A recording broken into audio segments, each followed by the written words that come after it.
I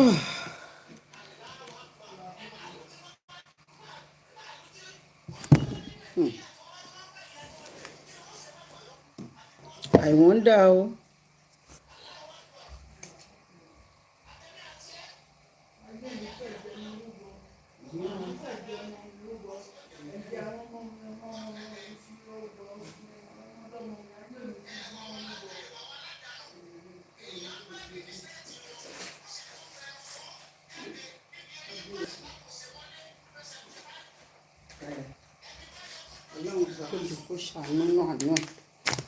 Hello. Hello.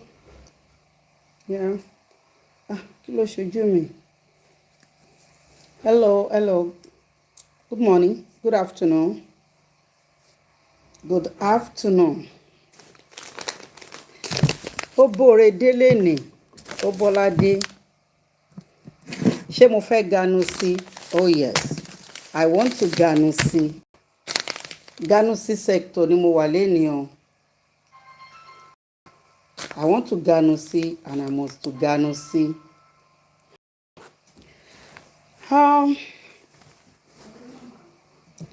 Ẹ káàsán bí yìí o. Ẹ káàsán o. Yeah. Ẹ káàsán.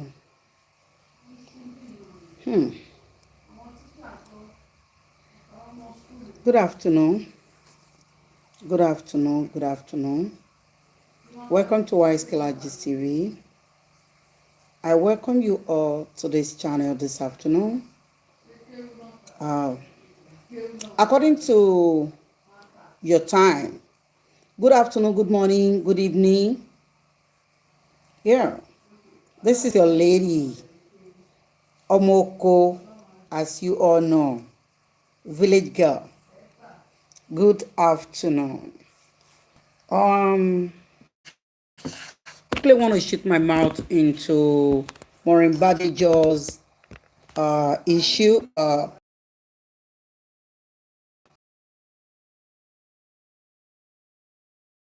So grandpa's I quickly want to shoot my mouth. The proverb of Yoruba that goes saying, Oyè tó para òwò ó ṣeé ṣe kó welcome all of you. May the Lord Almighty Eledumare be with each one of us. May we never be involved in something that we will regret.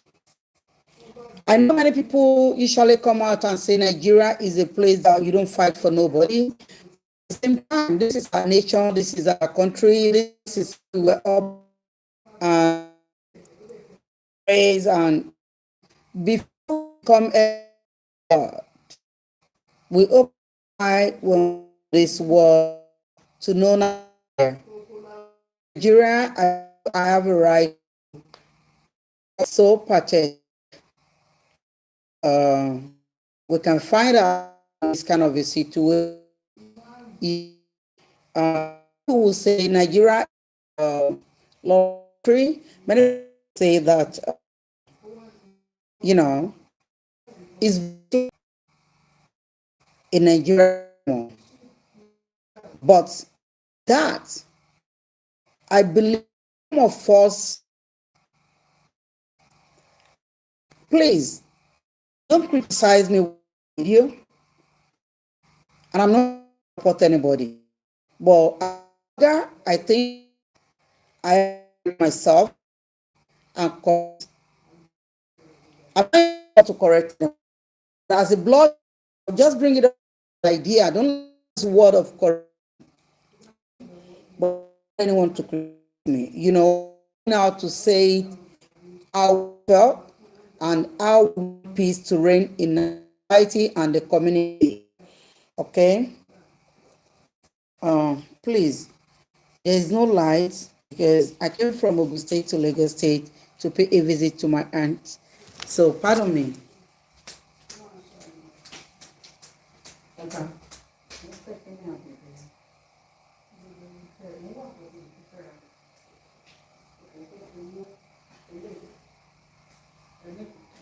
Okay,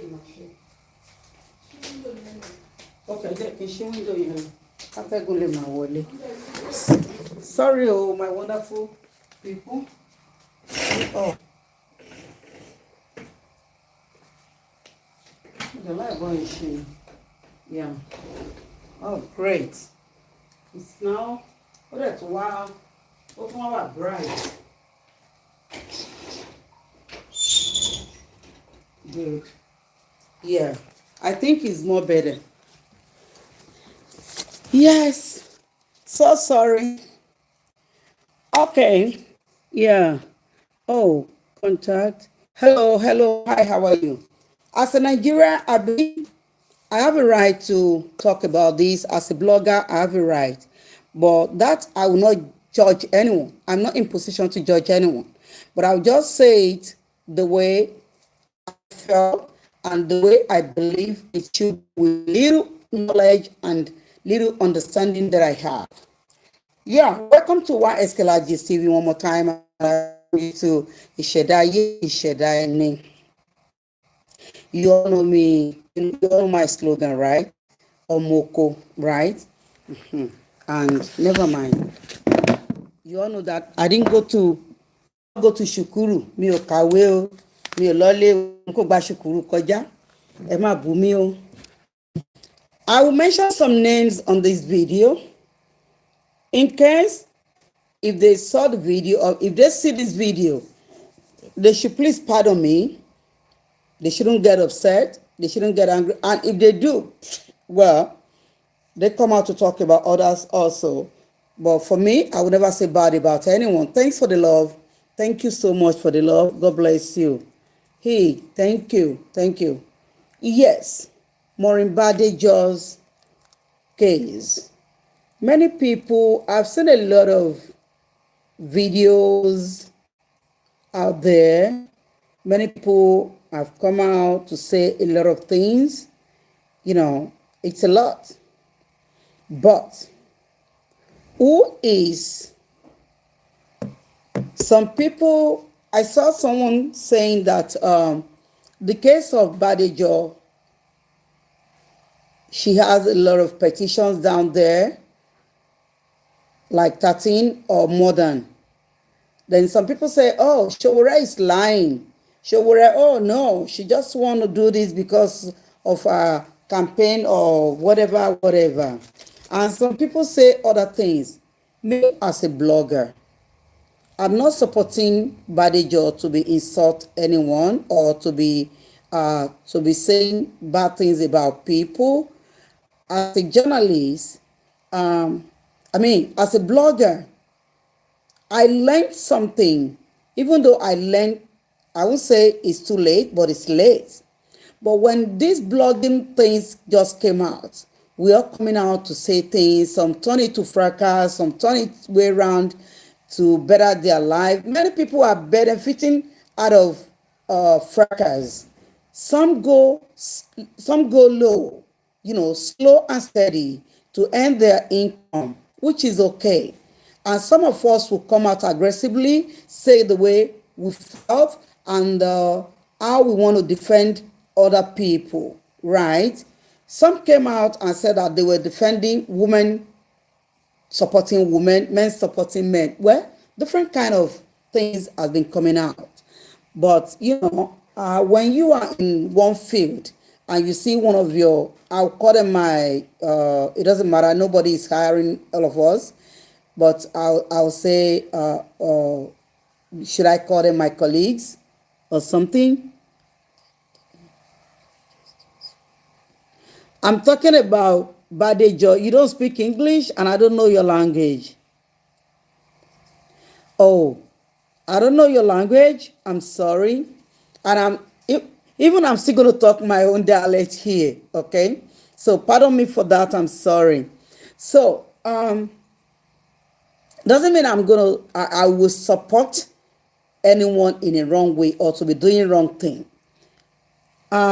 Lately, many people that have come closer to me knows that I go back to college for journalism, but for one or two reasons why I got sick. I have to stop, and really doesn't mean anything.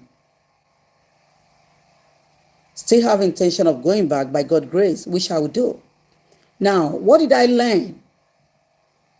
The one key that I learned most, which is very, very important. If many of you have been following me since I started my journey on this social media, you will know I did a lot of video on Naomi's case, trying to defend Naomi that what was going on then is totally wrong. It shouldn't go that way.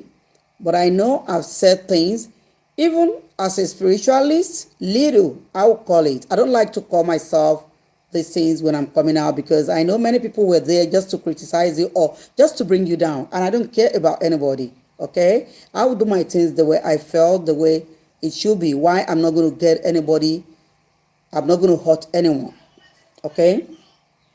But later, during my school's days and time, I pick one discussion. If you as a blogger,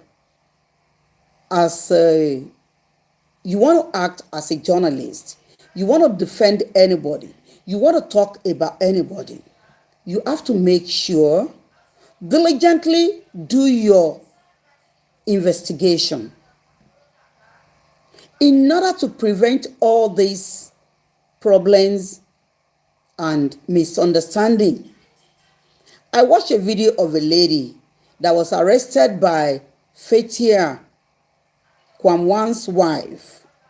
I don't know, I'll call her wife because I don't know if they were married or they were divorced. I have no idea. But Fatia Wasiu Ayinde's wife. The lady got her arrested and she called herself a journalist. She said she did not mention Fatia's name. She did not show a picture. But in a journalism, if you want to say anything about anybody, make sure you get your full information diligently and carefully. Even for you being certified as a journalist, there are some interviews that you would do that they will tell you, this, you have my consent to post this, to talk about this, to share this. But this, I don't want you to say anything. I don't want you to publicize this. I don't want to say, I don't want it outside there. That you shouldn't made a mistake. Then I called my lecturer, like, what, really? And she said, yes. I tried the question she asked. She gave me many answers. That is number one key of being a blogger. That gave me sense of, if I have to talk about anybody, I have to do my investigation very, very carefully and well meaningful and know what I'm talking about. Okay? When they said investigation journalist, you can become a journalist and don't become an investigation journalist.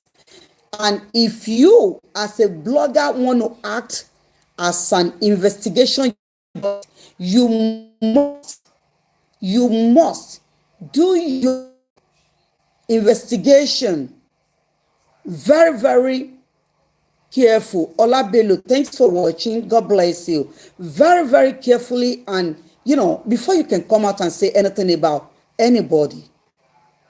And these are the things we do on bloggers. I'm still researching and still looking for many things, like what are the key? What can a blogger do that can involve them in all this mess? This is part of it. Now, it tells me that I don't have to go far, because it's so sad seeing Murren Badejo in this situation. Okay? Then after that,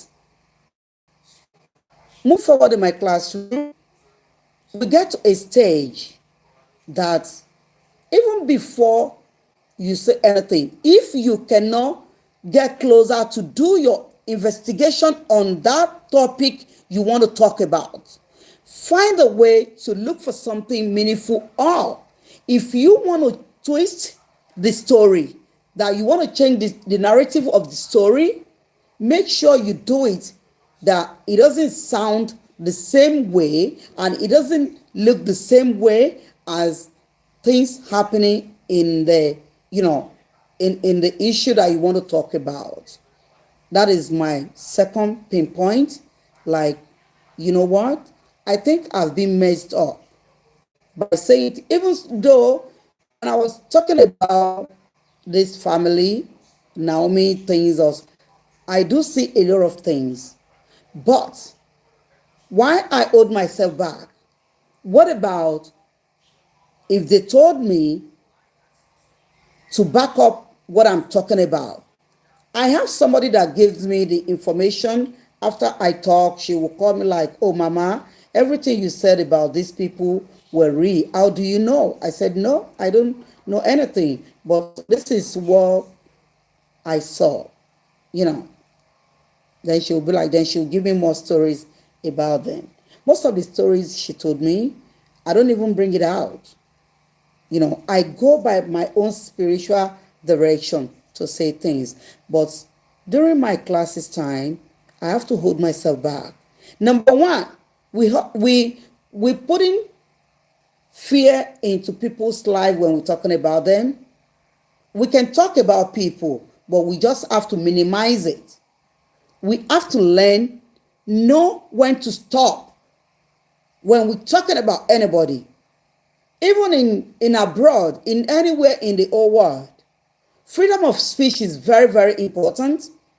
You don't, as a citizen of any country, nobody have right to hold your voice down.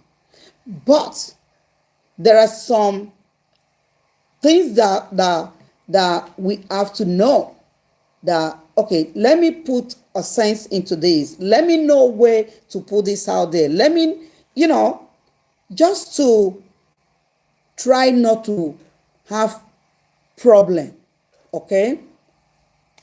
And I hold myself back like, really? Oh, that's true. A pastor might give you a vision, but what about if that goes wrong and you have to hold on to the pastor to give you the true and the backup and evidence to what he or she was saying?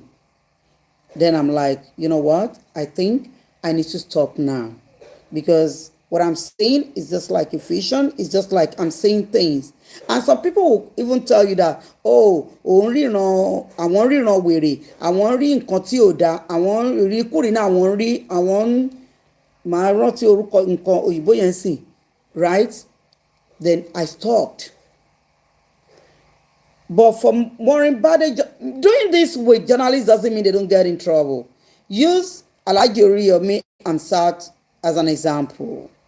He's a professional, right? But we can all see all what he has been going through in his life, even as a professional. That's all about. It's more into journalism, okay? But we bloggers, it's so sad. And I believe many of us will learn from all what is going on. Nigeria is a country that doesn't want anybody to see all their dirty panties. Even though they were so dirty, but they don't want you to talk. That is why we said, before you can fight for, voiceless people, you want to, you have to do your mathematics. These people that you were fighting for, do they want fight? Does it work for them? Because I've seen many people online coming here now and bash Murren back to back. Now they said, this case, the petition has been there since 2022. 2022, this is 2026. Kí la wá ń wọ́ọ̀kì? Kí la ń fà? Kí ni ohun tá à ń gbé? Murren Badejo. Ó jẹ́ ọgbẹ́ inú fún mi. Ó bà mí lọ́kàn jẹ́ púpọ̀. ṣùgbọ́n mo mọ̀ wípé olóòótọ́ ò kì í kú sípò ìkà. Ṣùgbọ́n nígbà púpọ̀, I know Murren Badejo talks about all these pastors a lot. She is a Christian. I thought probably she knows them. And not only these people, I know there's one woman pastor among them. If truly there is a petition, that woman will be among these people. But one thing we should know, àwọn ènìyàn yìí ń lo agbára lórí àwa ènìyàn. À ń sọ pé ẹ̀mí Ọlọ́run wà nínú wọn. Ẹ̀mí Ọlọ́run wà nínú wọn làwọn sọ fún wa. Ṣùgbọ́n ìmọ̀ Ọlọ́run ṣó ṣiṣẹ́ nínú wọn. Nítorí pé ibi tí ọmọ ẹ̀dá bá ti ń pa ohùn mọ́ ẹ̀dá lẹ́nu, ó ti fi hàn gbangba wípé ìmọ̀ Ọlọ́run ò sí nínú wọn, ìmọ̀ tara wọn ni wọ́n ń ṣe. Àwa tá a wá fẹ́ sọ̀rọ̀ wọn, èmi lérò wípé àwa la gbọ́dọ̀ ro ọjọ́ ayé wa àti ọjọ́ iwájú wa àti ìgbésí ayé àlàáfíà wa, wípé àwọn ènìyàn yìí ti jẹ, wọ́n ti yó, wọ́n ti bì, wọn ò kọ̀ kí tẹnikẹ́ni bàjẹ́. Ta ló fẹ́ lajú sílẹ̀ kí tòun bàjẹ́? Nígbà tí àwọn èèyàn púpọ̀ ń dìde, a ò lè gbọ́n tó ẹni tó ń ṣọ́ni. Ẹ jọ̀ọ́ bá mi share fídíò yìí, ẹ bá mi táàgì obìnrin tó ń jẹ́ Àdùnní Real Talk. Òun náà sọ wípé ọkọ òun ti bá àwọn pásítọ̀ yìí ṣiṣẹ́ rí tọkọ òun fi kú. But I believe coming out on social media and be doing this will be a lesson for all of us. This will be a great lesson for all of us bloggers. Not only about pastors, but ẹ̀kọ́ tí mo rí pé nǹkan yìí fẹ́ kọ́ wa ni pé tá a bá ti sọ̀rọ̀ èèyàn díẹ̀ ká mẹ́nu kúrò. Tá a bá sọ̀rọ̀ èèyàn díẹ̀ ká mẹ́nu kúrò. Ká má rò wípé ó dìgbà tá a bá sọ̀rọ̀ àwọn ènìyàn yìí débi tí ẹ̀mí máa bọ́. Àwọn ò kúrò lójú kan bí tán wà. Gbogbo ọ̀nà lówó fi ń wọlé fún wọn. Orí ibi ilẹ̀ yìí ń dúró sílẹ̀ fi ń wówó. Tẹ́ bá tiẹ̀ ní nǹkan míì tẹ́ ń ṣe. Ẹ má bínú. Tẹ́ bá ní ọ̀nà míì tí owó ń gbà wọlé fún yín. Ṣùgbọ́n síbẹ̀, Murren Badejo ló máa mọ ibi tí ara òun ti kù sí. Nítorí pé ọgbà àhámọ́ ò ní dàbí ilé. We now talking about freedom here. Àwọn ẹni tẹ́ ń wí nínú ìgbìmọ̀ wọn, ẹ̀ ń rí wọn lókèrè bí ẹni tí wọn ò mọ́ra wọn rí. Wọ́n jọ ń ṣe papọ̀ ni. Ìsowọ́pọ̀ ni. Gbogbo wọn pátá tó pera wọn ní pásítọ̀, tó pera wọn ní wòlíì. Wọ́n jọ ń ṣe papọ̀ ni. Wọ́n á dẹ̀ sọ fún ẹ pé ìdájọ́ kankan ò sí ní ọwọ́ ẹ̀dá kankan. Ọwọ́ Ọlọ́run ni ìdájọ́ wà. Àwọn kan tiẹ̀ máa sọ fún ẹ pé níjọ́ ìdájọ́ àwọn ṣé o máa wà níbẹ̀. Àwọn kan máa sọ fún ẹ pé ṣé ìdájọ́ tiẹ̀ wà gangan lọ́dọ̀ Ọlọ́run? Ta lẹni tó lè sọ? Ta ló ti lọ tó padà rí? Ihun tán kọ sínú ìwé ni gbogbo wa ń kà. Ó ṣe mí láàánú fún Murren Badejo. Nítorí pé àwọn tóun jà fún, àwọn gangan nọ́mbà tiẹ̀ back to back. Now, níbi tí mo ti rí story kan bí báyìí.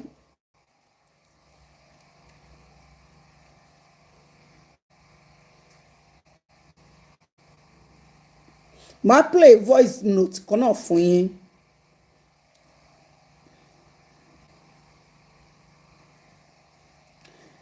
Ẹni sọ wípé, I want to read this. What is Murren Badejo's currently situation? Murren Badejo, a UK-based Nigerian blogger, has been arrested in Lagos by Nigerian police force following petitions from two prominent clergymen, Apostle Johnson Suleiman of Omega Fire Ministries and Dr. Daniel Olukoya of Mountain of Fire and Miracle Ministries, MFN. She is currently being held at the Alagbon detention facility after being interrogated at the cybercrime unity in Yaba. Now, as you all see this man called Dr. Daniel Olukoya. You would think as a man of God, if anything comes against him, many of us would think, oh, he's a man of God. He would definitely let you go. He can let us go. But when we're doing too much, wọ́n máa ń fi ìtọ́ dúdú sínú tún funfun síta ni. Ọwọ́ agbára ni wọ́n fi ń jà. Èèyàn ló gbọ́dọ̀ ronú, ló gbọ́dọ̀ rórí, ló gbọ́dọ̀ ro ohun tó fẹ́ ṣe. Ọ̀rọ̀ mi ò yé wa báyìí. Àwa la gbọ́dọ̀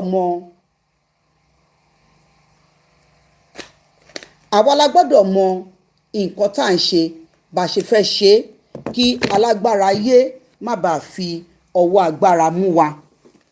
Olúwa ò ní jẹ́ káyé fi ọwọ́ agbára mú wa tọmọtọmọ ní agbára Ọlọ́run, but káwa náà ṣe pẹ̀lẹ́. Ká ṣe pẹ̀lẹ́ nítorí ní orí social media tó bá jẹ́ pé àwọn oníṣẹ̀ṣe náà ni wọ́n bá gbámú the same way, ó dìgbà tí ó bá dàbí pé kẹ́mi bọ́ lẹ́nu wọn kan tó fi wọ́n sílẹ̀. Èmi bìlì pé kò yẹ kó rí báyìí. Tó bá jẹ́ nǹkan tó jẹ́ pàǹgbà sátífíkẹ́ẹ̀tì fún ta lọ kàwé fún, mo rò pé bóyá àní máa rántí pé nǹkan kan là ń rí ń bẹ̀ láti máa fira wa sí wàhálà ọjọ́ iwájú àbí lẹ́sẹ̀kẹsẹ̀ àwọn máa já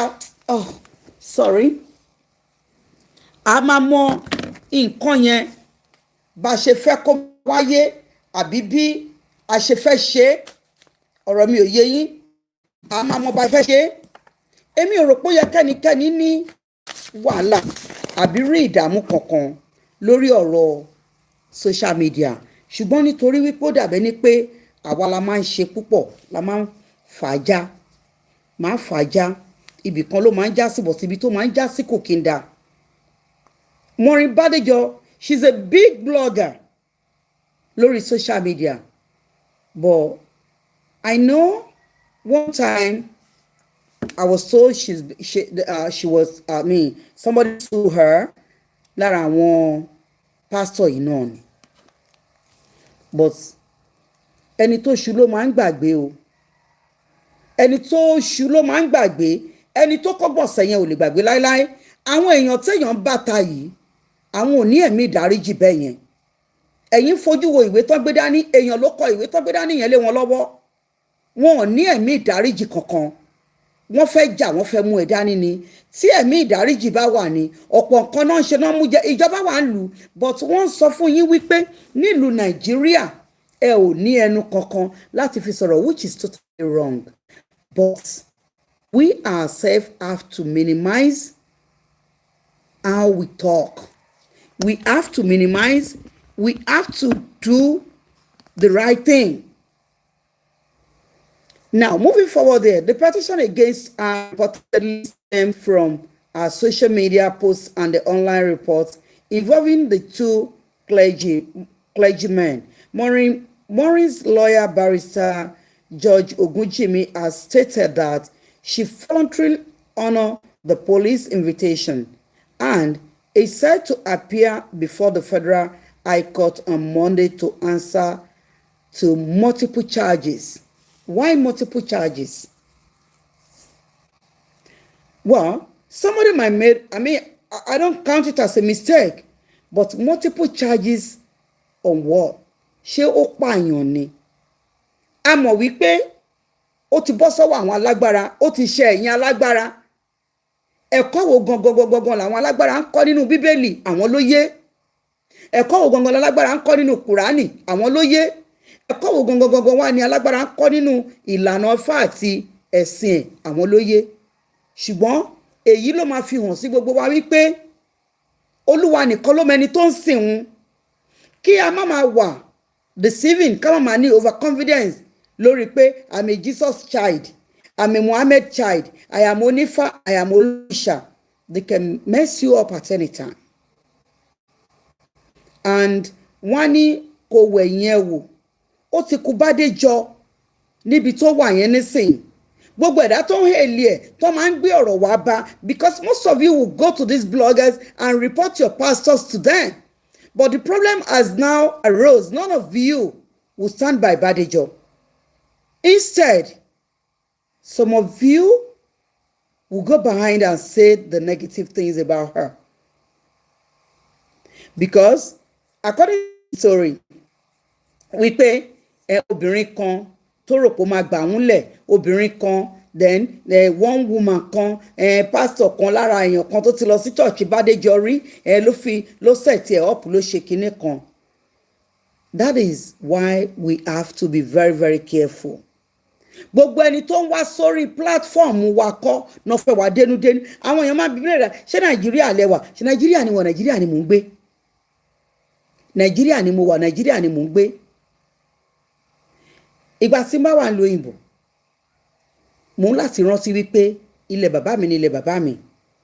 Mo máa débẹ̀, mo dẹ̀ máa lọ síbẹ̀. But, ṣé mo fẹ́ lọ kó di ohun tó máa ní kí n má wọnú ìlú bàbá mi? Because àwọn alágbára là ń sọ̀rọ̀ ń pa èyí. Wọ́n ní agbára láyé, wọ́n ti gbàgbé ọ̀run tó ń lọ, wọn ò rántí ọ̀run yẹn. Tá bá sọ fún yín wípé wọ́n ti gé wọn létí lọ. Sorry, I think this thing is not loud. Wọ́n ti gé wọn létí lọ. Àwọn gangan ló yẹ kó máa pè láṣàkẹ́. Wọn ò anybody. Nítorí wọ́n mọ̀ pé o fẹ́ short business center wọn, o fẹ́ short it down. O fẹ́ bà lé iṣẹ́ àwọn jẹ́ kí wọ́n fi rówó ni. Ilé iṣẹ́ wọn ni gbogbo ohun tó ń ṣí kalẹ̀ yẹn. Gbogbo ilé ìjọsìn, business center ni.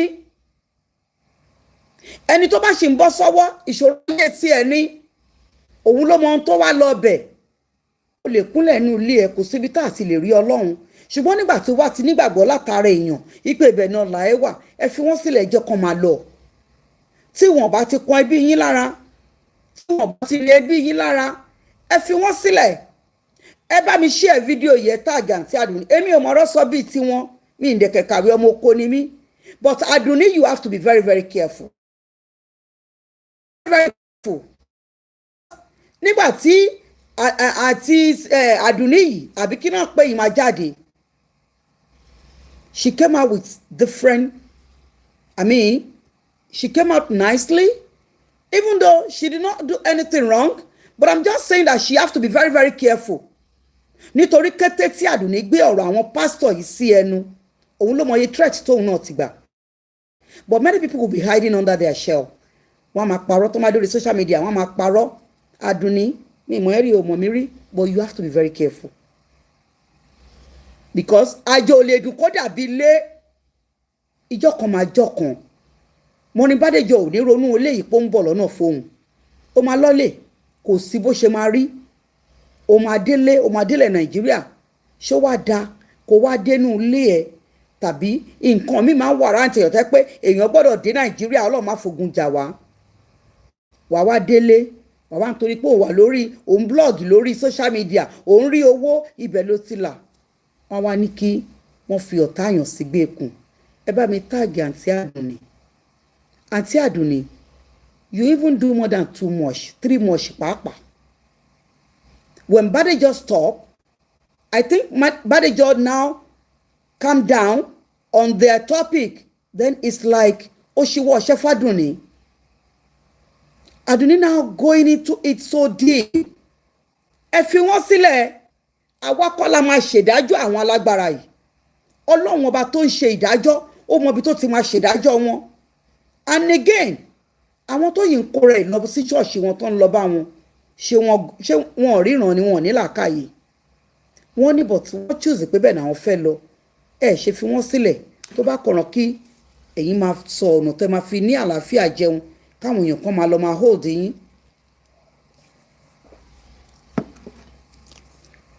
Àfàìmọye wọn, tẹni pásítọ̀ ni wọ́n, wòlíì ni wọ́n, tó wọ́n máa pèrè yín pé ẹ bá wọn ṣe, ẹ ń bá wọn, ẹ fẹ́ bà ọ̀nà bísínẹ́sì wọn jẹ́. We can learn. We bloggers have to learn from this. And tá bá mú tọ́pìkì kan dání, ẹ má jẹ́ kó dìgbà tá bá sọ pé ó dìgbà táyé bá parẹ́ lórí ẹ̀, ẹ mẹ́nu kúrò kẹwàá nǹkan míì sọ. There are a lot of topics we can talk about. We can create a topic to talk about. We can create a lot of things to do on social media. But we don't have to pin other people. ká wá pin wọn down wàhálà máa wà nísìnyí Murren Badejo ló máa mọ ibi táàrọ̀ òun kù sí because maybe not nǹkan kan ló torí ẹ̀ London lọ sí Nigeria now ó dé Nigeria ẹ wo trap to fall into. Now let me read forward. Murren Badejo was ordered to pay £100,000 in damages to Dr. Olukoya and his wife for defamation in a UK court ruling. She lives in UK, and if UK should order her to pay £100,000, that means wọ́n ti fi hàn bẹ́ẹ̀ yẹn pé ohun tó ń ṣe is no. Ta ló fẹ́ bá Sátánì tayò tó fẹ́ jẹ? Wàá ṣàdúrà ẹnu abo, wàá rojọ́ wàá táyà because àwọn tó ń bá rojọ́ tó ń bá fa wàhálà ìwé téèyàn kan kọ náà gbé dání náà fi sọ̀rọ̀. Now àwọn nǹkan míì tó bá kù téèyàn bá sọ lẹ́yìn wọn, what's the truth behind that? Ṣàrí àrídájú àwọn tó dẹ̀ máa gbọ́rọ̀ wá fún yín ẹ̀yin kọ́ lẹ rán wọn lọ síbẹ̀. Why are they still going there? Orí wọn ò yí, wọn ò kú lórí, wọn ò fọ́ lójú. Mo ti sọ̀rọ̀ wọn rí lẹ́ẹ̀kan nígbà tí àwọn kan tó jáde lọ́gbà ẹ̀wọ̀n ta rí tí Yorùbá Gidi tó gbé a sọ̀rọ̀ pé ṣó yẹ kó rí bẹ́ẹ̀.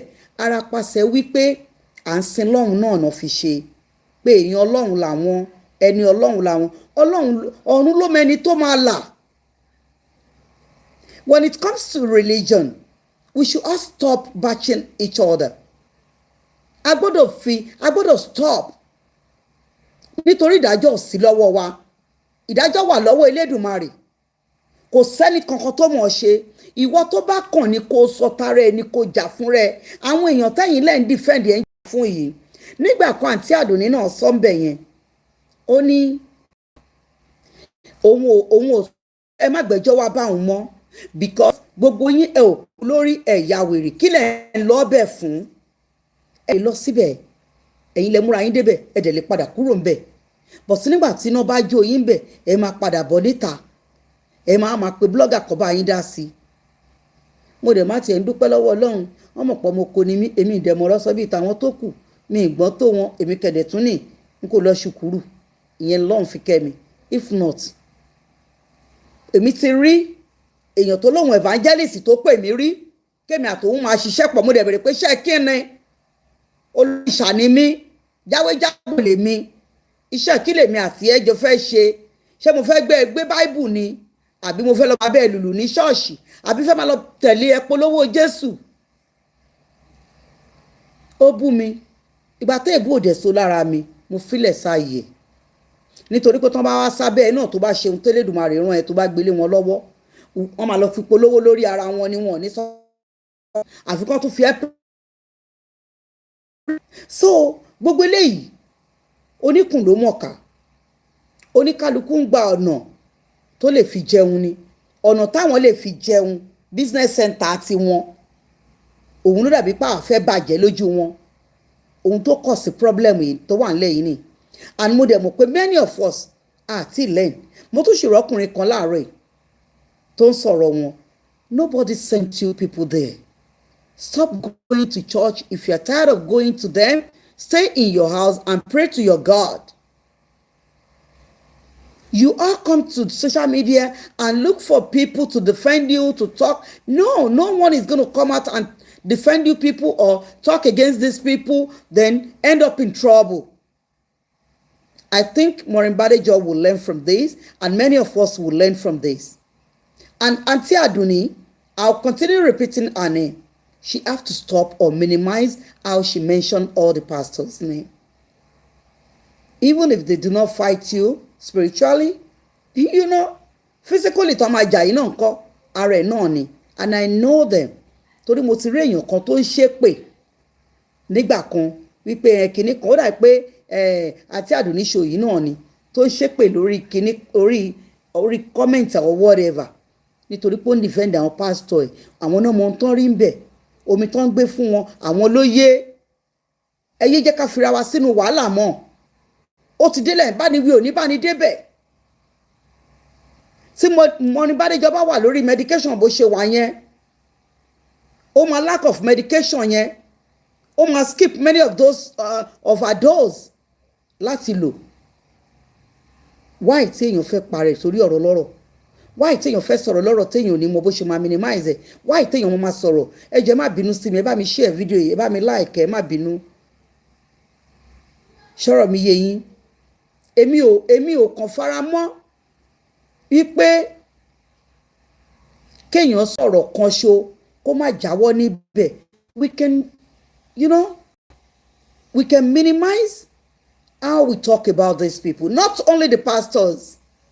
In any script, tó bá kọ, in any show, tó bá ṣe, talk about it and you let it go.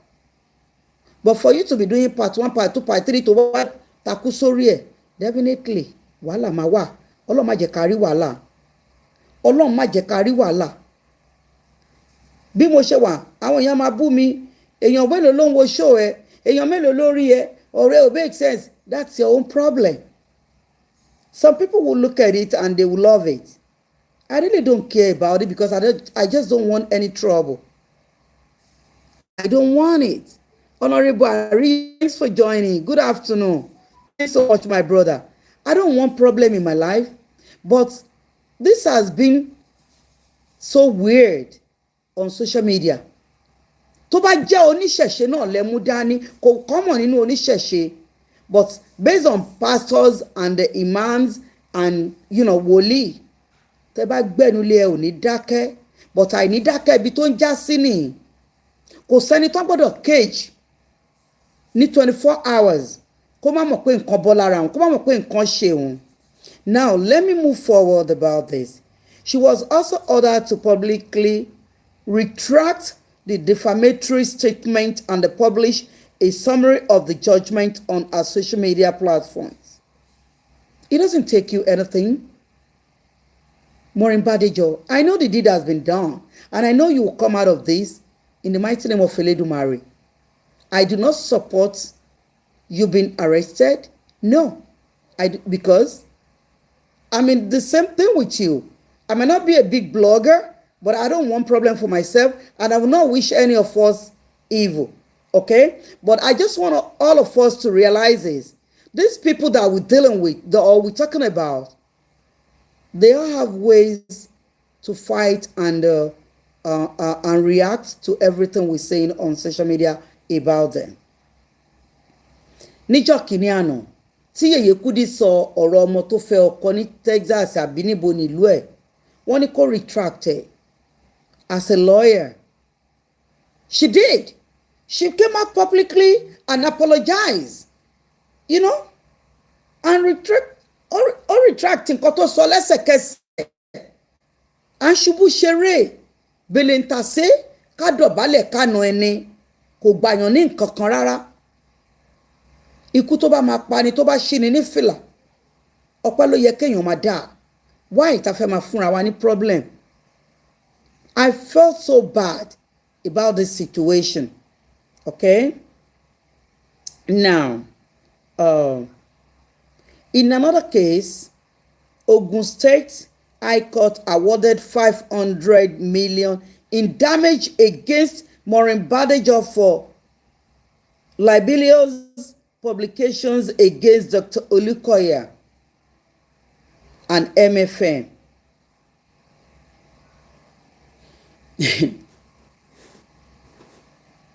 Tó bá ní àlèyá ẹni ju bàbá ẹni lọ, kò kí n ṣe wàsá. Many of us lórí social media, a máa ní a ní alátìlẹyìn, a ní backbone, but there are things we do that our backbone will not be able to stand up for us. Wọn ò ní lè dúró fún wa, or wọn ò ní lè come out, because I say where she will contact the police, commissioner of police or something, they rejected him. Now, let me talk about all these pastors. Dr. Olukoya, and MFM, I don't know, maybe Mountain of Fire or something. nígbà tán bí gbogbo yín sílé ayé ewé kan àtegbò kan náà fi wẹ̀yìn òrìṣà kan eégún kan orò kan náà ń bọ nílé ẹnìkankan yín now ẹ wá sọ wọ́n ní orúkọ pé dímọ̀ ni wọ́n sátánì ni wọ́n ìgbàgbọ́ tiyín nìyẹn nígbà tẹ́yìn dàgbà tẹ́ yí síbẹ̀. Dr. Olukoya and MFM and other pastors, I want to plead to you people nítorí pé ẹni tán bá ń wò kì í wòran gẹ́gẹ́ bẹ́yìn ṣe fọ̀ wípé ẹni mímọ́ ni yín níwájú Ọlọ́run èèyàn tí èèyàn dẹ̀ láti tara ẹ̀ rìn bá Ọlọ́run pàdé ní yín ọdún mélòó lẹ fẹ́ fi gbé ọ̀rọ̀ sínú ládùúrú gbogbo ohun tí Elédùmarè ṣe fún yín lórí bísínẹ́sì iṣẹ́ Olúwa tẹ dálẹ̀ yìí tí Olúwa dẹ̀ gbà fún yín tó dẹ̀ ń gbohun yín ṣe whatever tó bá ń ṣe nínú ayé àwọn èèyàn tọ́lọ́run ò dẹ̀ wá jẹ́ kí nǹkan náà wálẹ̀ kí èèyàn kan wá dìde kó wá ní ọ̀rọ̀ lòun ń sọ kẹ wá ní àfi ńlá tí ayé ẹni yẹn bá wálẹ̀ ẹ má bínú sá o ẹ má bínú máa o èmi ò rífẹ́ Ọlọ́run nínú nǹkan yìí kò sí ìfẹ́ Ọlọ́run 2024 23 2022 23 24 25 this is 26 according to what I read allegedly this is what is flying on social media that you and some other pastors are raising a petition against her and the one that I just read now Pastor Olukoya lótìtọ́ ni wípé kò sẹ́ni tó lọ kò ṣojú ẹnì kankan Ọlọ́run ọmọ amú àfa àkùnṣe kéwú ẹ má gbàgbé wípé ihun tí a ò mẹ́ni tó kọ ni gbogbo wa lájọ ń tẹ̀lé la fi ń ṣe wàásù ìyìn rere agreed àwọn tó ń rí gbàlà ń rí gbàlà àwọn tó ń rí ìtúsílẹ̀ ń rí ìtúsílẹ̀ bólúwa ṣe pé fún yín any other thing tó lè wà behind there hi Elena Adegoke thank you hi my darling sister God bless you any other thing tó lè wà behind the agbára yẹn known to you nobody cares right but Ọlọ́run gbọ́wọ́ yín ṣe ìyanu òun lẹ́yìn sọ wow nobody has right to judge you. Nobody has right to come out and criticize you, right? But when this kind of a situation happen, níbo ni ẹ̀mí ìfẹ́ Ọlọ́run wà gangan nínú ohun tẹ́ ẹ gbé dání? Níbo ni àmì Ọlọ́run ló ti hàn jáde nínú ohun tẹ́ ẹ gbé dání? Ìbéèrè tèmi nìyẹn. Nítorí pé nígbà tẹ́ bá pa ohùn mọ́ ohùn ẹ̀dá ènìyàn. Please, does Maureen live in Nigeria? No, Maureen does not live in Nigeria. Maureen lived in UK, but she came back to visit. I believe she's a dual citizen. She's a Nigerian lady that lives in England, and she came back to pay a visit, in Nigeria. We will all want to come back home and see our families and relatives, but getting her arrested, I'm still coming on that. He asks, where is the love of God preaching to the world?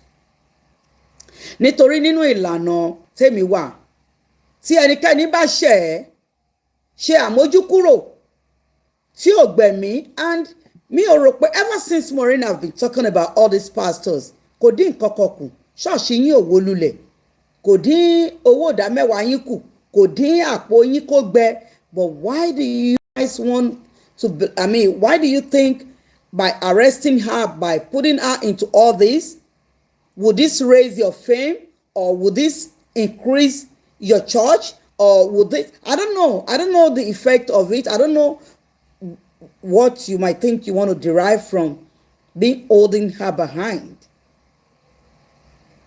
And many of what Maureen have been saying, especially when Maureen came out to talk about this lady, Woli or pastor, or I don't know what she call herself. that lives in UK and moved back now, we all see the way things are going there.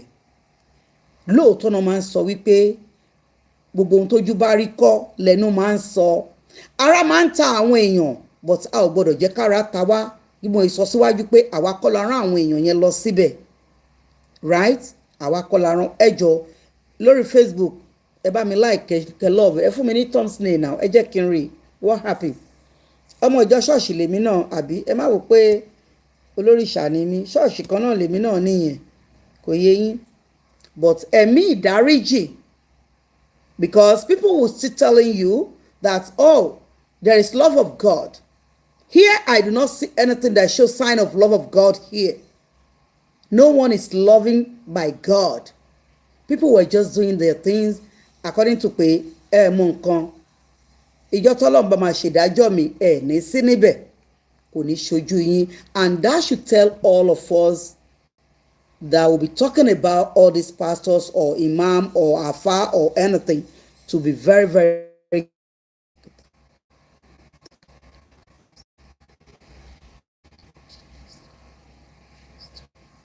Thank you. Thank you. Yes, love is in our heart. You're right. Christian is not what we use to know many the law. You're right. But I'm talking about what they were preaching to many people, that love of God. If you have love in your heart, it will be very easy for you to be forgiving, right? And to forgive people, I believe that's where I will see my God. If truly we are going to see God one day, I don't know. I have no idea, because I'm too long, too boring. Okay, love is something that is so deep, and love stays in our heart. But I'm talking about according to what all these pastors preaches to people, like love of God is love of human being. That if you have God in your life, you will love people around you. If you have God in your life, you will love, this I do not see. You could see me and you could listen to what I've been saying. I'm not supporting what Murren did. I'm not supporting any of them talking about pastor, bashing them back to back. No. If you want to talk about anybody, talk and you release yourself. Move forward to the next topic. Don't stick and pin them down and continue. When you continue talk on one topic, it will end up in a mess. Now she went back home for one or two reasons. Now she's now in this situation. Many people that come to our show that make comments, leave comments, or following her on our show, none of them will come out now and support her. I'm telling you. And that is why we should all look back whenever we want to be talking about other people. We have to be very, very careful about what we're talking about and what we're saying about people. Okay? I thank God that I quickly learned this. I thank God. Even though I'm not a person that I don't like fight. I don't like trouble. Though mo le buru tèmi o, but I always think ahead of anything that I want to do. Okay? You gotta be village girl or moko. I have to. Yes. But here, what I'm saying is, what they preaches to us, that doesn't show here. If you have anybody in your mind 5 years ago till now, I don't know. That doesn't sound good to me, and it doesn't show anything that we're all preaching to us. I'm sorry. That's one. That's part of it. Nigeria is telling us, I'm so sorry. I write something that I'm going to post it. I'm going to post it out after this live show. As I'm talking to you, I swear to God Almighty, Eledumare, Auntie Aduni, you have to be very, very careful. Stop talking about all these pastors. This is a lesson to you. Now you on your show yesterday or day before yesterday, you were talking about they say this, they said that, but leave whatever they might say about Badejo situation now. Mind yourself and stop talking about pastors. Ibi tí Ọlọ́run ti fi ọkọ̀ wọ sínsìn, Ọlọ́run pè sọ́dọ̀. It's so painful to depart from someone that we love, most especially our partner or our husband. Okay? But our belief should be on the love that person more than us. Ọlọ́run fẹ́ ọkọ wa Àǹtí Àdùnní ju ìwọ gangan lọ ló ṣe pé sọ́dọ̀. Kì í ṣe pé bóyá nípasẹ̀ nǹkan kan. Nígbà tí wọn ò ṣe nǹkan kan fún ẹ, according to what you said on social media, Ọlọ́run gbé ẹ ga, ó dúró tì ẹ́, ó bẹ́ẹ̀ tọ́ àwọn ọmọ ẹ dèèyàn, ìwọ náà dèèyàn rẹ̀ nínú ayé. Let these people rest. Let them go. Stop talking about them. There will be one day that you would love to go back to Nigeria. Would you like to see yourself in this kind of situation? No. Omotayo Ramon Shioku Babami, thanks for watching. MD Mano, thanks for watching. Money, thank you. Stop talking about them, and we should all learn to know when to stop.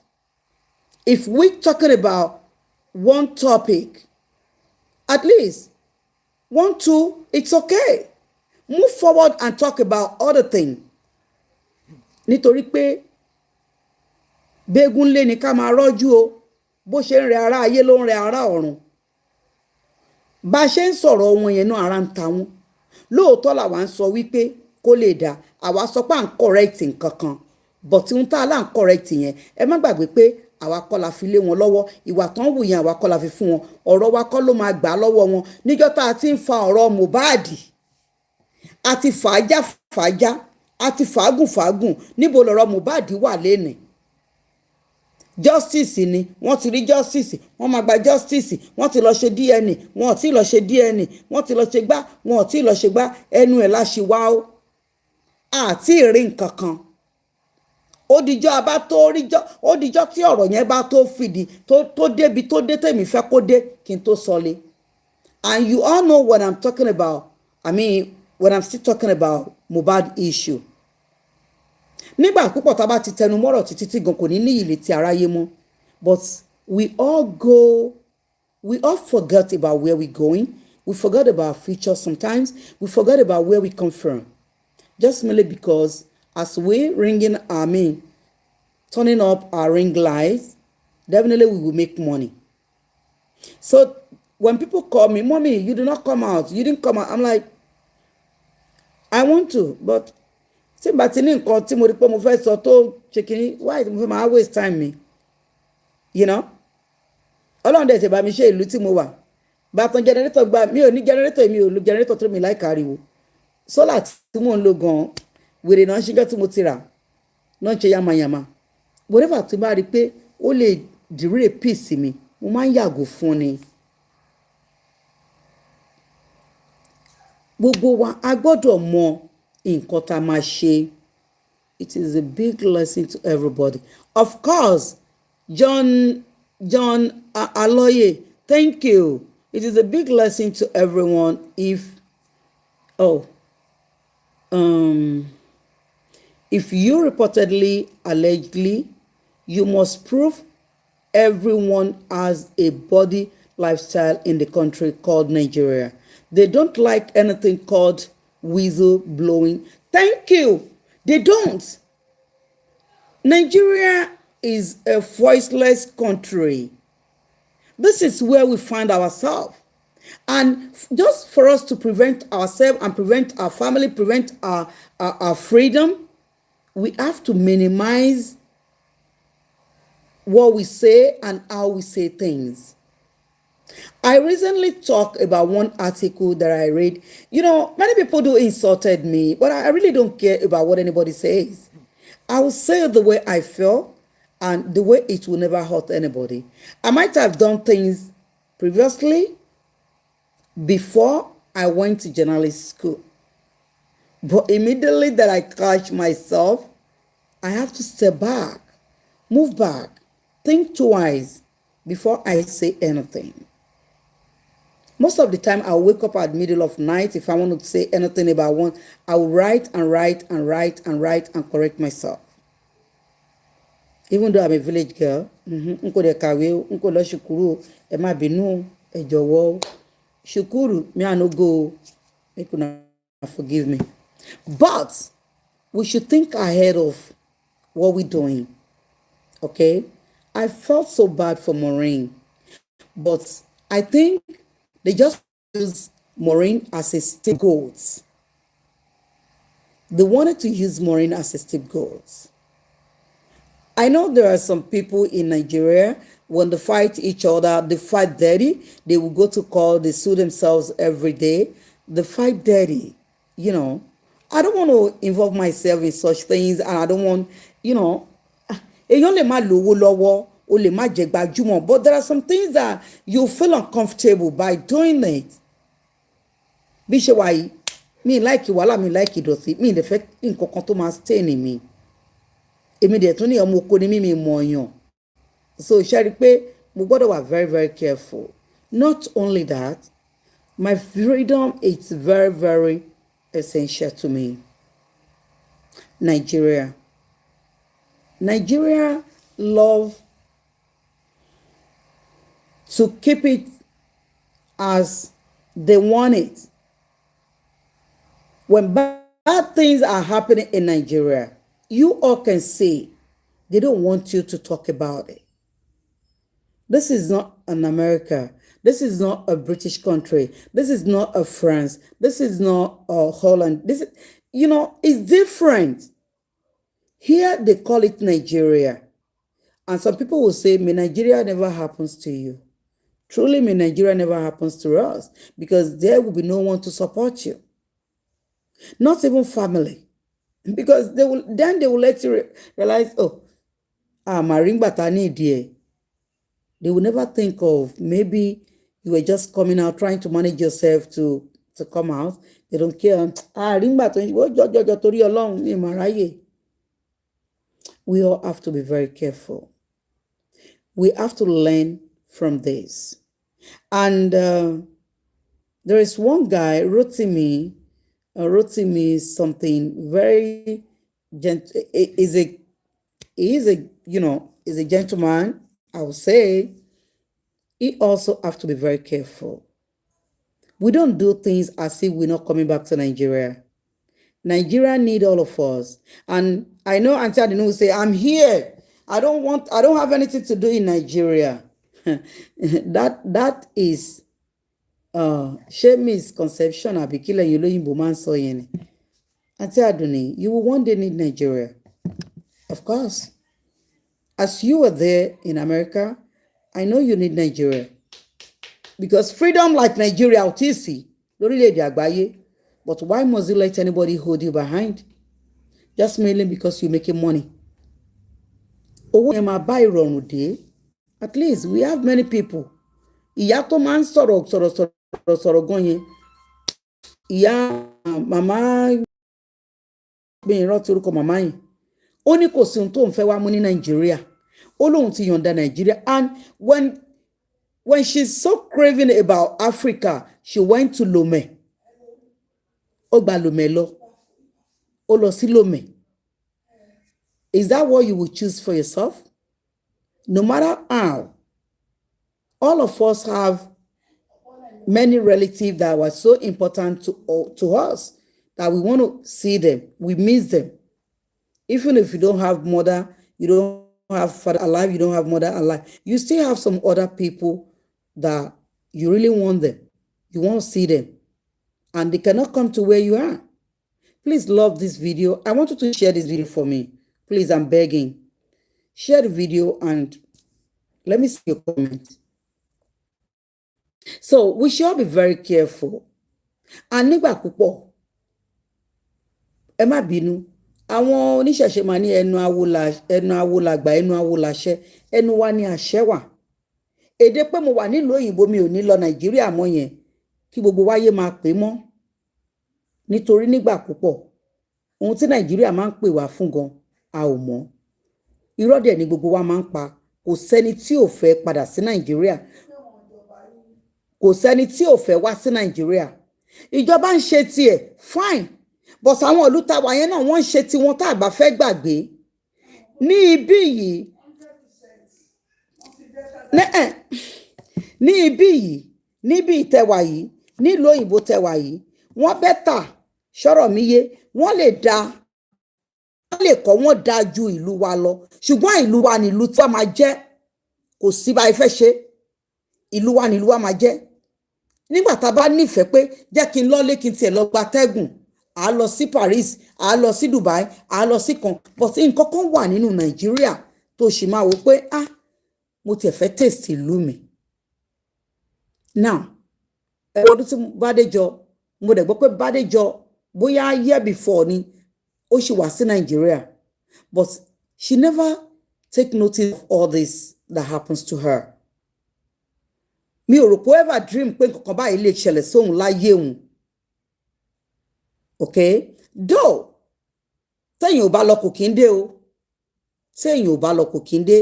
Nígbà púpọ̀ iṣẹ́ tẹ̀dá bá ń ṣe gbà mí á rí ìdojúkọ ń bẹ̀, but ìdojúkọ tá a bá fẹ́ rí ká rí pé ìdojúkọ tó máa fún wa ní àlàáfíà tí ò ní jẹ́ pé ẹ̀bi ó máa pọ̀ lọ́dọ̀ wa ni.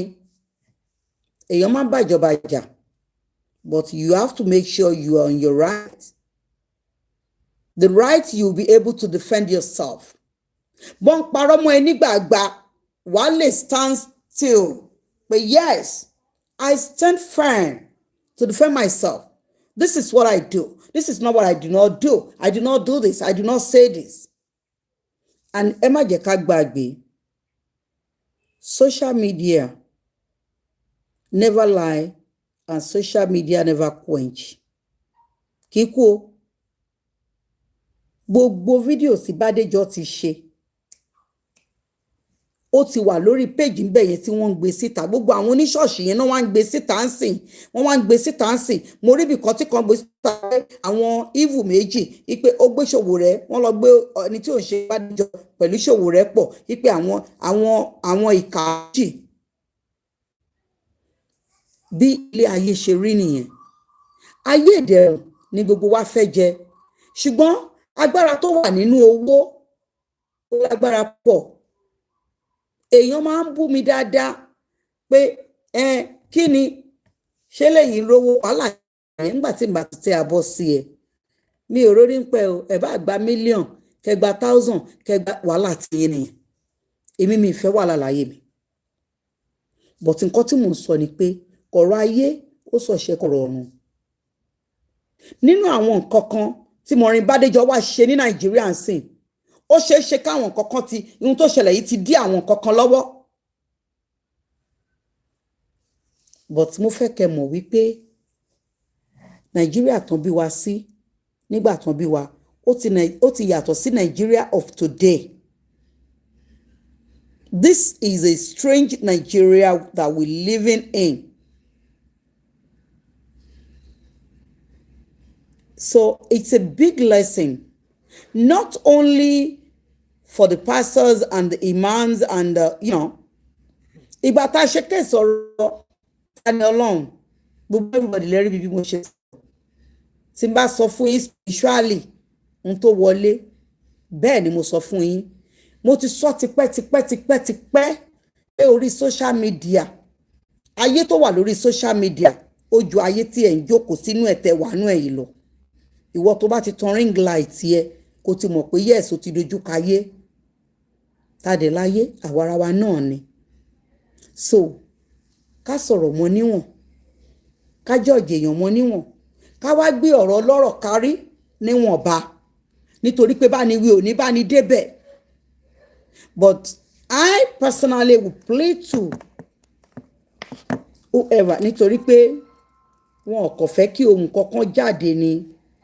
And this is a big lesson to bloggers in Nigeria. Nínú nǹkan tí lọ́ọ̀yà sọ, A currently status, Murren Badejo's lawyer is optimistic about securing bail for her on Monday, stating that the alleged offenses are bailable. The case has sparked concerns over press freedom and the use of cybercrime laws in Nigeria. Absolutely. It's a bailable offense. Torí kò pààyàn, kò jalè, kò fọ́lé. And I believe pé 24 hours náà pé kán bèèlì èèyàn jáde ní Nigeria. Ẹ mọ̀ how many days tí Murren Badejo ti wà ń bẹ̀. That should tell us wípé àwọn tó ní agbára àwọn náà dúró lórí ọ̀rọ̀ ẹ̀. Bọ́n ṣe ń kígbe pé àwọn tó ní agbára ló dúró lórí ọ̀rọ̀ kẹ̀sì Mohbad tó ti kú nìyẹn o. Murren Badejo tó wà láyé, àwọn tó ní agbára wọ́n wò pé àwọn á lo agbára àwọn á lo owó àwọn á lo ipò àwọn. So ó bà mí kò dùn mí, alára ló máa mọ bí tààrà òun kù sí o. For we all bloggers, don't let us copy anybody, because many people copy màmá yẹn dẹ̀ máa ń sọ fún yín wípé òun bóun ṣe wà yìí òun ò ní Nàìjíríà dé, kò sí ohun tóun lọ mú bẹ̀. So if you really want to come back to Nigeria and you think of one day there will be something that will push you to come to Nigeria or brings you back to Nigeria, you have to be very, very careful about what to say about people. Very, very careful about what to do on social media. Talking about people, you have to minimize it. Èmi ò mọ bó ṣe jẹ́ o, ẹ má bínú o. Ṣé mọ̀ pé I'm a village girl. Èmi ò dẹ̀ kàwé bí yín o, mi ò ṣe ọ̀kàwé o, mi ò lọ́léèwé o, mi ò mọ ábídí o. Ẹ má bínú o, bọ̀ mo kàn sọ wípé torí ọ̀rọ̀ lọ́rọ̀ nìyẹn máa fi ń ṣe àríkọ́gbọ́n. Ó bà mí kò dùn mí, alára ló máa mọ bí tààrà òun kù sí. Tó bá náà arrest èèyàn kì í ṣe inú ilé ẹ̀ ló wà, even though kó wà nínú ilé ẹ̀ gan, tó bá ní wọ́n fìyàn sí house of arrest tí ò lè move around, gbogbo nǹkan tó máa ṣe tó fìyàn sí lọ́dọ̀ bí àṣeyàn kan ó náà fi òun sínú jẹ́ẹ̀lì, òun fún wọn lówó, òun jáde. Ṣé wọ́n wá jẹ́ nǹkan bí ilé ni? Ṣé wọ́n ń ṣe nǹkan re ni? Jẹ́ẹ̀lì àbí kí náà wọ́n á sọ ṣé ń ṣe nǹkan re? Wọn kò fẹ́ràn lóòótọ́, wọn kò fágùtàn, but at the same time, in anything that we're doing in this life, we have to be cautious of ourselves. We have to be very, very cautious. So let us minimize about how we talk about all these people. Tọ́máyá ní èṣù, àwọn ẹ̀dá kan wà, wọ́n gbé Sátánì mì ni. No matter Bible tó bá gbé dání, no matter Bíbélì, no matter Kùránì torí lọ́wọ́ wọn. Wọ́n gbé Sátánì mì ju ẹni tó ń tọ́po sórí ìṣà lórí lọ. Wọn ò rán ẹ rárá. Tẹ́mi bá fẹ́ bọ́, they do not care. Tẹ́yàn bá fẹ́ jì sí kòtò, they do not care. They don't send anybody. If you like, go down lójú wọn, they no send. After you go down, they go carry that Bible, pray for you. Say make you dey go. That means you are -1 among their headache. So why do we want to do this to ourselves? Let us be very, very careful. Let us be very, very careful. I have many information. I have many things to talk about. But once I go with my things and I found out about it, that this, don't talk about it, I don't. I would never say anything about it. I would never. So, ẹ jọ̀ọ́ torí Ọlọ́run. Pastor Olukoya and Pastor Sulaiman. That Pastor Sulaiman we all see when the problems were going on. Okay? Kò sẹ́ni tó dùn mọ́ nínú àwọn nǹkan tá à ń rí tó ń ṣe, but tá la wá láti jọ́ọ̀jì wọn. Ẹ jẹ́ ká fi wọ́n sílẹ̀ fọ́lọ́run, kọ́lọ́run ọba ṣèdájọ́ wọn. Ọlọ́run ọba nìkan lẹni tó lè ṣèdájọ́ ẹnikẹ́ni. Ìdájọ́ ẹnikẹ́ni ò sí lọ́wọ́ ẹnìkankan. Ẹ jẹ́ ká fi wọ́n sílẹ̀, ká fi nǹkan míì wá owó lórí social media. Ká fi àwọn èèyàn yìí sílẹ̀ kọ́lọ́run kó ṣèdájọ́ wọn.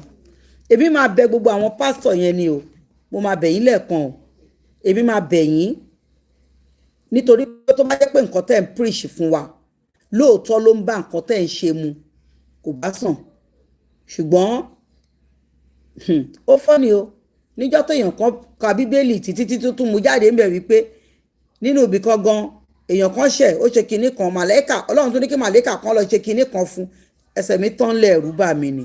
ìyẹn túmọ̀ sí wípé tán bá sẹ̀ǹdì ẹ̀ dáhùn wọn ọ̀ràn ẹ o, tán bá bẹ ọlọ́run lẹ́yìn ìgbà yẹn ọlọ́run máa dáríjì wọn o. That's why you don't surrender your life to any demonic people. Don't be deceiving that, oh, they were holding Quran, they were holding Bible, only fanish, they can never do this. Don't be deceived. Always think ahead of everything that you do that. Human being will always be. Nítorí pé ìwọ kọ́ ló ṣẹ̀dá wọn. Ìwà inú wọn ni wọ́n máa wù. Ojú la rí, ọ̀rẹ́ ò dénú. But ní ọ̀dọ̀ tèmi, bẹ́ẹ̀mi ṣe ń bẹ gbogbo àwọn blogger, ipe kan jọ, kan jẹ́ ká fìdẹ̀rùn lólé ayé, ẹ má jẹ́ kí wọ́n máa tiwa síbí tiwa sọ̀hún, ká máa wá dẹni tó máa fi ṣe àríkọ́gbúrú, ṣọ́rọ̀ mi yé. Bákan náà, èmi á fẹ́ kí gbogbo ẹ̀yin blogger tẹ lágbára tẹ lórúkọ yẹn, ẹ dìde kẹjẹ́ kí gbogbo wa parapọ̀ ká bẹ̀ àwọn èèyàn yìí. Tí ẹ̀bẹ̀ bá wà tó bá jẹ́ pé lóòótọ́ ni Ọlọ́run dá forgiveness tó dẹ̀ ń kà nínú bíbélì wọn wípé there is a forgiveness. Mo rò pé tí gbogbo wa bá parapọ̀ tá a bá bẹ̀bẹ̀ tó ní kálukú wa ń bẹ̀bẹ̀ on behalf of Murren, maybe Ọlọ́run lè fọwọ́ tọ́ wọn. But it's not about calling them names. No, not right now. No, we don't want to increase the anger in them. Orí inú ń bí wọn gan, inú ń bí wọn gidi. Gbogbo àwọn ọmọlẹ́yìn Jésù gan-an ti ń bọ́ sórí social media. Gbogbo nǹkan tó ń kọ against Murren kò tiẹ̀ dá rárá. Ṣòwòrẹ́ gan, àwọn kan wọ́n bú Ṣòwòrẹ́, mo lọ kọ́mẹ̀ntì ń bẹ̀. Mo wò pé kí ni ti Ṣòwòrẹ́? Òun ṣiṣẹ́ justice tiẹ̀ ni. But ẹ ti gbàgbé pé Nàìjíríà ò kì í ṣèlú tí justice tán rí justice gbà. Kò sí justice ní Nàìjíríà. Nigeria is not like Europe. It's not like America. No. Nigeria is a very different country. You know, ẹni tí olóhùn bàtà wọn tán àwọn celebrity gan tó máa wá wàhálà sẹ́ni tó bá sọ̀rọ̀ wọn lọ́rùn láti gbé sínú ọgbọ́n fún àwọn náà tó máa lo agbára pé àwọn lóbò, àwọn ní agbára, àwọn tẹ̀lé ọkùnrin, àwọn tẹ̀lé kinní kan. That's how it is. That's Nigerian for you. Ìwọ tó òde mọ̀ bìkan tẹ́pọ̀ kan jókòó tiẹ̀ ọkàn ṣe tiẹ̀ jẹ́jẹ́ ni. Many of us lórí social media yìí a kàn fi kinní cruise ni. Àdèbẹ̀lẹ̀ àdè ti rí àwọn èèyàn tó jẹ́ wípé nǹkan tí wọ́n rí lè jó wọn fi ń ṣe business ni, iṣẹ́ tí wọ́n nìyẹn. Nítorí màá ní mo fi ń cruise ni, bá monetize kò rí lè má tà, mi ò retí owó bá má wà nìkan tèmi tí mò ń ṣe, ṣọ́rọ̀ mi yé. So I plead to Pastor Sulaimon, Pastor Olukoya, Pastor Kini Mountain of Fire. Ẹ jọ̀ọ́ ẹ má bínú o, ẹ má bínú o. Ẹ wò wípé ọ̀rọ̀ Ọlọ́run tẹ́ fi ń bọ́ àgbáyé, tẹ́ jẹ́ kọ́rọ̀ Ọlọ́run yẹn ṣiṣẹ́ lórí ọ̀rọ̀ Murren o. Ẹ fi Murren Badejo sílẹ̀. Lóòótọ́ àmọ́ pé Nàìjíríà ò fẹ́ o, wọn ò dẹ̀ fẹ́ ká sọ̀rọ̀. Àgàgà wa à ń bẹ lọ́run tó jẹ́ pé à ń bẹ lọ́run ni wá. Nàìjíríà kì í ṣèlú tó fò òótọ́ rárá. Nàìjíríà kì í ṣèlú tó fẹ́ kẹ́nikẹ́ni sọ òótọ́ ọ̀rọ̀. A dẹ̀ ti gbà bẹ́ẹ̀ nítorí pé ìgbà tí yín lẹ́yìn ń lò yìí tó bá yá ìgbà Elédùmarè máa dìde tẹnu Elédùmarè àkálé ayé tákàlù. Ó fààyè sílẹ̀ fún gbogbo alágbára ìlú Nàìjíríà kan máa ṣe ilé ayé wọn wọ́n ṣe fẹ́. Ṣùgbọ́n ó ní èmi ò mọ ọ̀rọ̀ bẹ́ẹ̀ ṣe máa ń wàásù òun Ọlọ́run máa dé, òun bọ̀. Ìgbà tó fẹ́ wà láàmọ̀, but ẹ má jẹ́ kán fi wá ṣe scapegoat. Má jẹ́ kán fi wá ṣe scapegoat. Ẹ jẹ́ ká jọ títorí Ọlọ́run bàbá ṣe lè bẹ àwọn pastors wọ̀nyí kán jọ̀ọ́. But tí lọ́ọ̀yà báyìí sọ wípé this Nigeria because freedom of speech, there is nothing like freedom of speech in Nigeria. We should all forget about freedom of speech. You don't have freedom of speech. Please. We should get that to our score. Let it store there. Nothing like freedom of speech in Nigeria. Okay? So, this is my little contribution about Murren Badejo's topic. Murren, the Lord will be with you. And lágbára Ọlọ́run, this is a lesson. And something happens for one or two reasons. Sometimes when things happen, they're always for reason for it. So, ní agbára Ọlọ́run, Murren, ara ìrìn àjò tá a sì kọ sílẹ̀ pa á máa rìn, òun là ń rìn. Olúwa bá mi dẹ́rọ̀ ẹ̀, Olúwa bá mi mú ẹ jáde láyọ̀. Tó bá wá jáde, Olúwa á ṣe ní ìdìde ìrọ̀rùn, á ṣe ní ìdìde ìgbéga, á ṣe ní ìdìde ayọ̀ fún ẹ lágbára Ọlọ́run. O ò ní kú sínú ìdààmú o, ò dẹ̀ ní kú sínú àjò o lágbára Elédùmarè. Olúwa bá mi dẹ́rọ̀ ẹ̀, Elédùmarè ọba tó ń paná ibi dà, á bá mi paná aburú yìí, á bá mi, bó tiẹ̀ jẹ́ pé àwa ò mọ̀ lẹ́ṣẹ̀, nítorí pé tó bá mọ̀ lẹ́ṣẹ̀ ìwọ náà ò ní ṣe, ìwọ kàn ń sòótọ́ pé òótọ́ inú ẹ ló ń sọ. But let's accept the way they want it. Let us accept them. Ká fi wọ́n sílẹ̀, Ọlọ́run á jẹ́wọ́ agbára rẹ̀. Thank you so much for watching and for staying with me till now. Thank you so much. I really appreciate all of you. Please, if today is the first time seeing my program, I would like you to share the video, subscribe to my channel, and follow me on Facebook. I thank you so much. Share the video and also let me see your comments. Share this video and please, if you can tag Auntie Adonai with this video. Mama de bumi obumi te ni kusito kemi pele bumi worry kenyo bumi ko kemi masoto no meni. So help me share this video. Love the video, like the video, and share the video. Thanks for watching. God bless all of you. Thank you for now. Bye bye.